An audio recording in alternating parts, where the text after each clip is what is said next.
hangman himself, the man whose face is on that skateboard right over there. Can we get that shot? Right there. There he is, Dan Hooker. He looks very different than he does in that picture. He's joining us from Las Vegas. Let's not keep him waiting. Dan, how are you?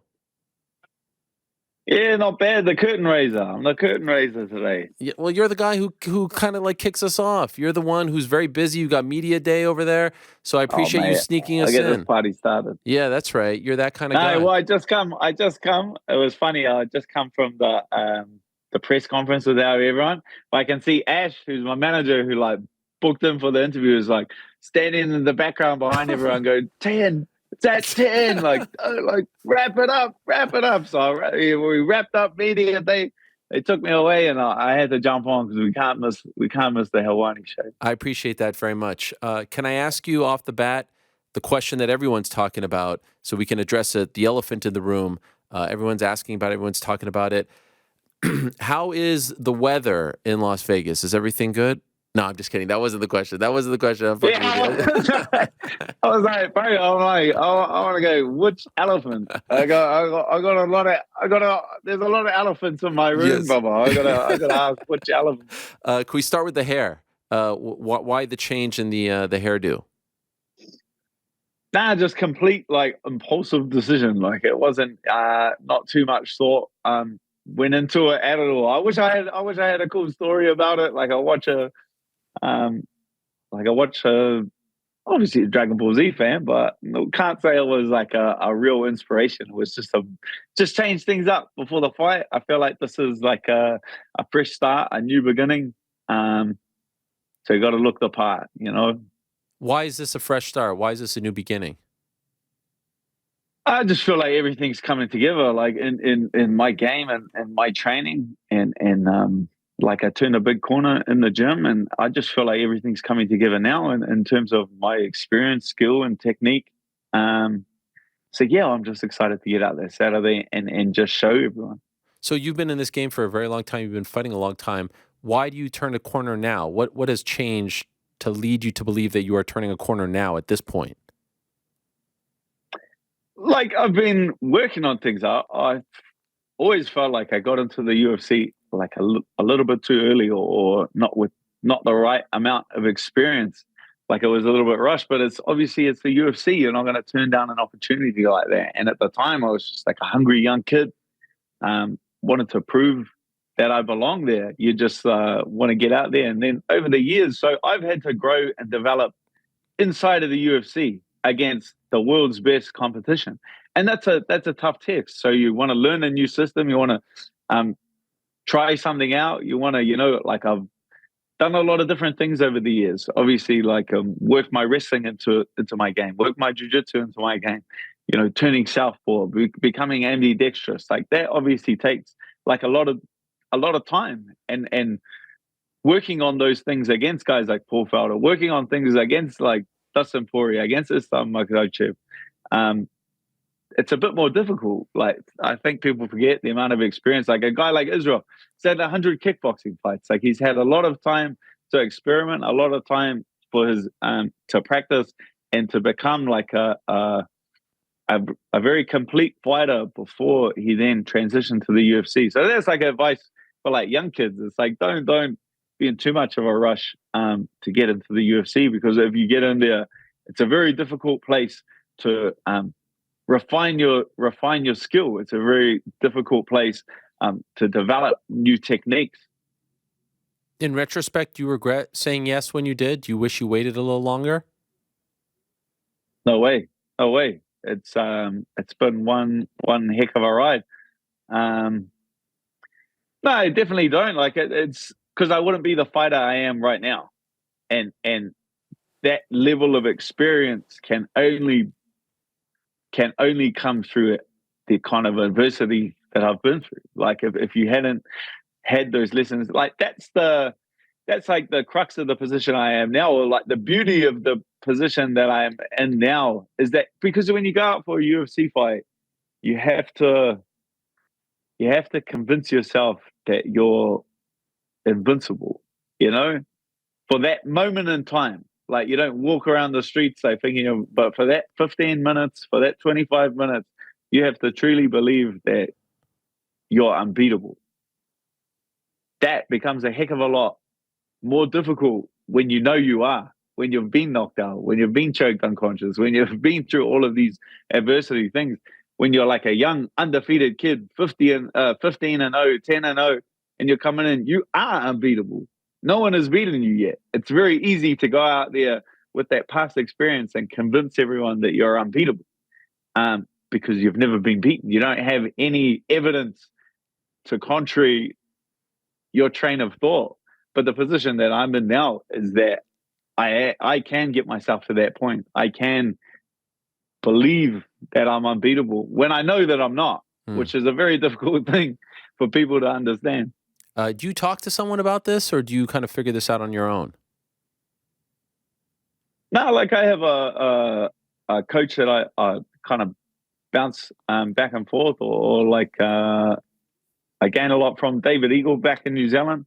That's like a bit of my mind, like my mental coach. Like he's got a huge like martial arts background, and we're like, we learn a lot, and we discuss a lot, and we process a lot of ideas, and it gets me in a very good place.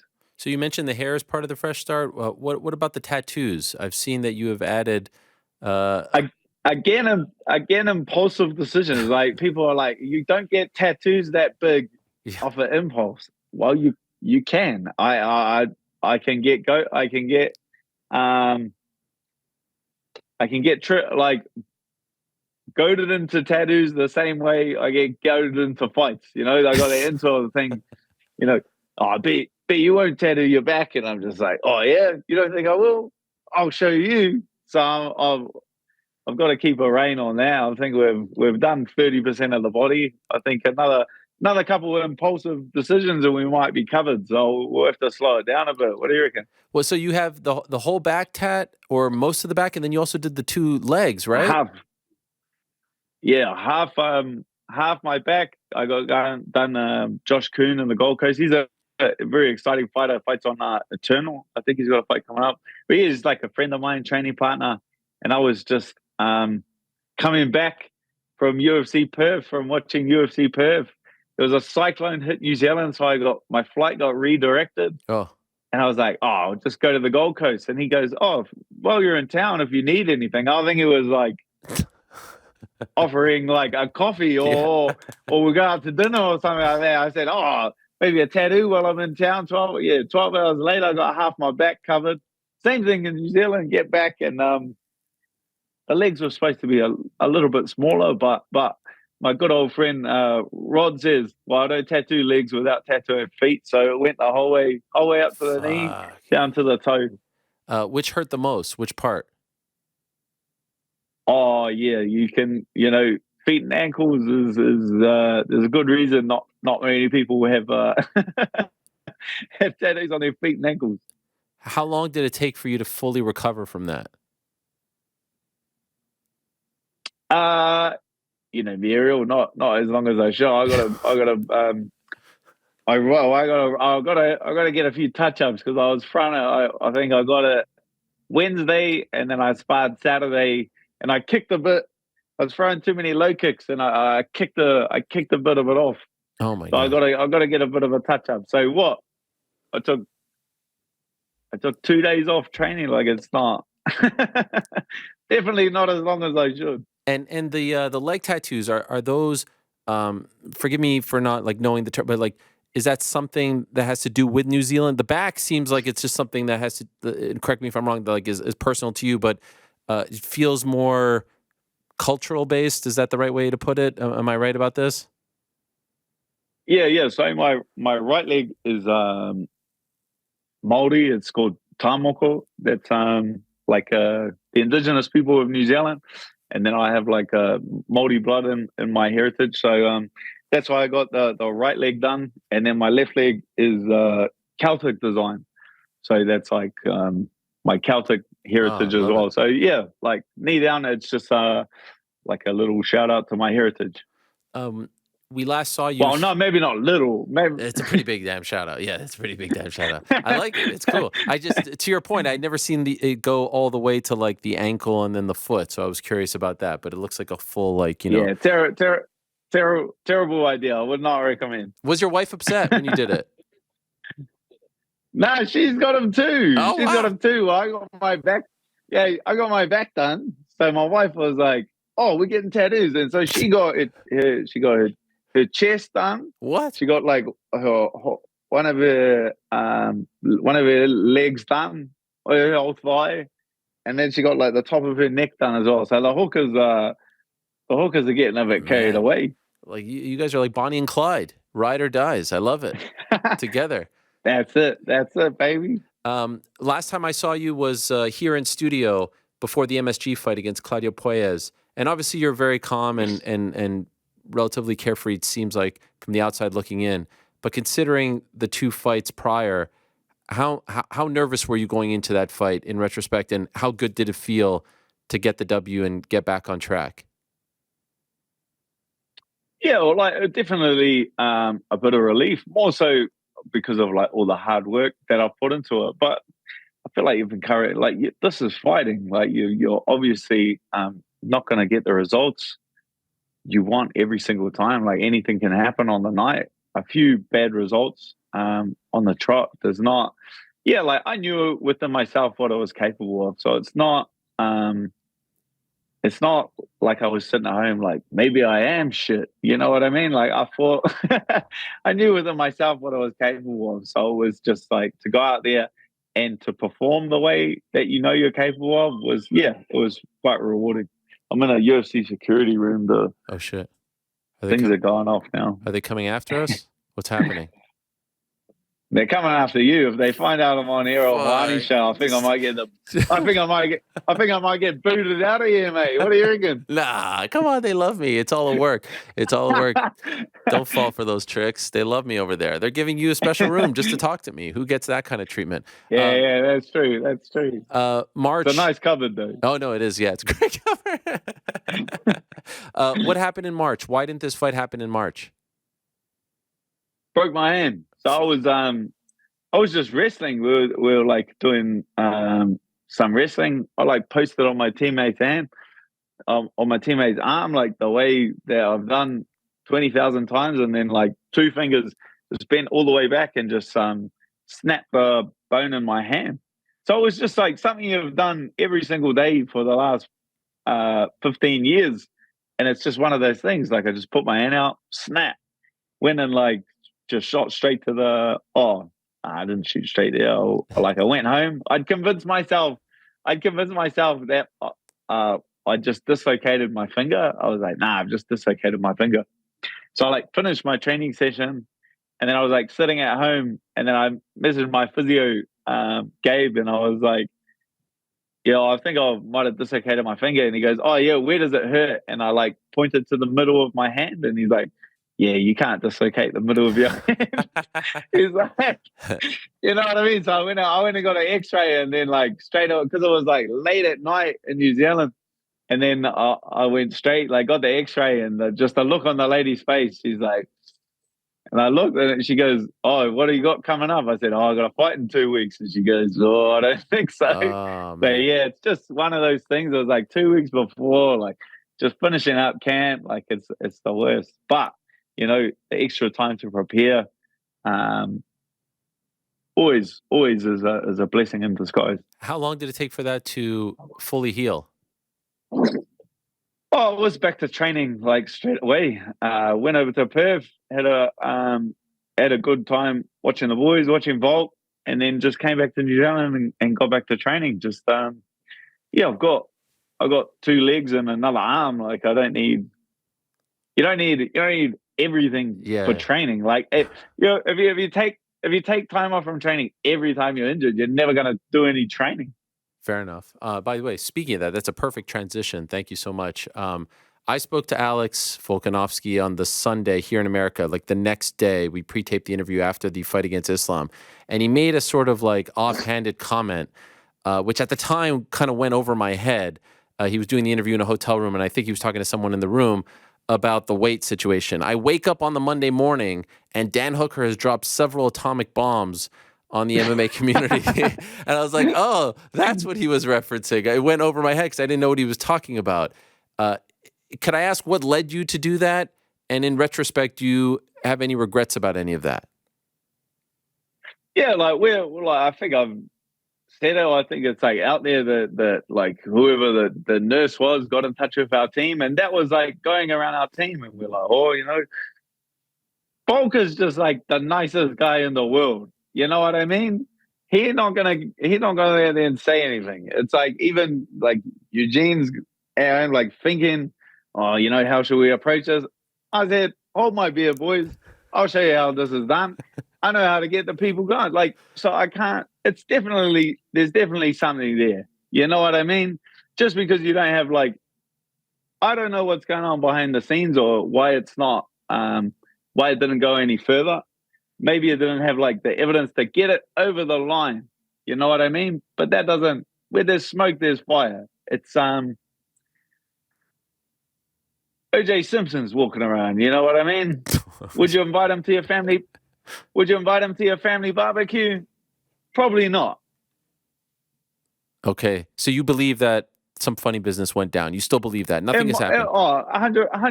100%. In my opinion, it was Islam Makhachev that took the Ivy. Like that's like my opinion. Do I think that it was like I feel like it potentially might have been like a genuine misunderstanding of the rules. Like we saw from like my outburst and then like USADA's clarification and then the backlash, like there's still a lot of like misunderstanding about the actual rule. Like, I couldn't even tell you the actual rule. Like there, so USADA's like absolutely fine with it if you get a nurse to do it. But then like most commissions, it comes down to like the local commission. It's obviously not allowed in Australia.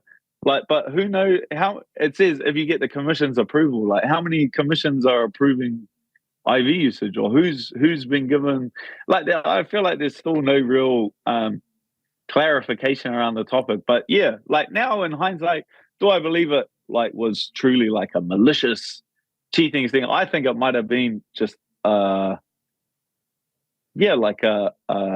like a misunderstanding of the actual ruling because it's quite unclear.